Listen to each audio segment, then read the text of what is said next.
వట్టి బీట్రూట్ని నార్మల్గా తినాలంటే చాలా కష్టం నాకు. సో బీట్రూట్ ఫ్రై చేసేద్దాం రండి. ఫస్ట్ అయితే ప్యాన్ పెట్టి కొంచెం ఆయిల్ వేసుకొని, ఆయిల్ హీట్ అయిన తర్వాత తాలింపు గింజలు ఎండుమిర్చి వేసుకొని ఫ్రై చేయాలి. ఆ తర్వాత సన్నగా కట్ చేసి పెట్టుకుని ఉల్లిపాయ ముక్కలు యాడ్ చేసుకుని బ్రౌన్ కలర్ వచ్చేంత వరకు ఫ్రై చేయాలి. కొంచెం కరివేపాకు కూడా వేసుకోండి.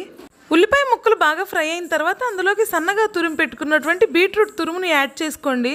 కావాలంటే బీట్రూట్ని చిన్న చిన్న పీసెస్గా కూడా కట్ చేసుకోవచ్చు. చిన్న చిన్న పీసెస్గా కట్ చేస్తే ఏంటంటే ఫ్రై అయిన తర్వాత ముక్కలు గట్టిగా అవుతాయి, చిన్నపిల్లలు తినడానికి కష్టం. సో నేనైతే ఇలా తురుముకుంటాను. తురిమిన బీట్రూట్ని యాడ్ చేసిన తర్వాత 5 మినిట్స్ లో ఫ్లేమ్లో బాగా ఫ్రై చేయండి. అందులోంచి వాటర్ రిలీజ్ అవుతాయి. ఇంక ఇప్పుడు అందులోకి టేస్ట్కి తగ్గట్టు సాల్ట్, కొంచెం పసుపు వేసుకొని బాగా ఫ్రై చేయాలి. బీట్రూట్లో నుంచి వచ్చిన వాటర్ ఎవాపరేట్ అయ్యి కలర్ కూడా చేంజ్ అవ్వాలి. అప్పుడే బీట్రూట్ సరిగా ఫ్రై అయినట్టు. ఇంకా లాస్ట్లో కారానికి తగ్గట్టు కొబ్బరి కారం యాడ్ చేసుకోవడమే. నేనైతే పిల్లల కోసం కారం వేయకుండా పక్కకు తీసాను, ఆ తర్వాత కారం యాడ్ చేశాను.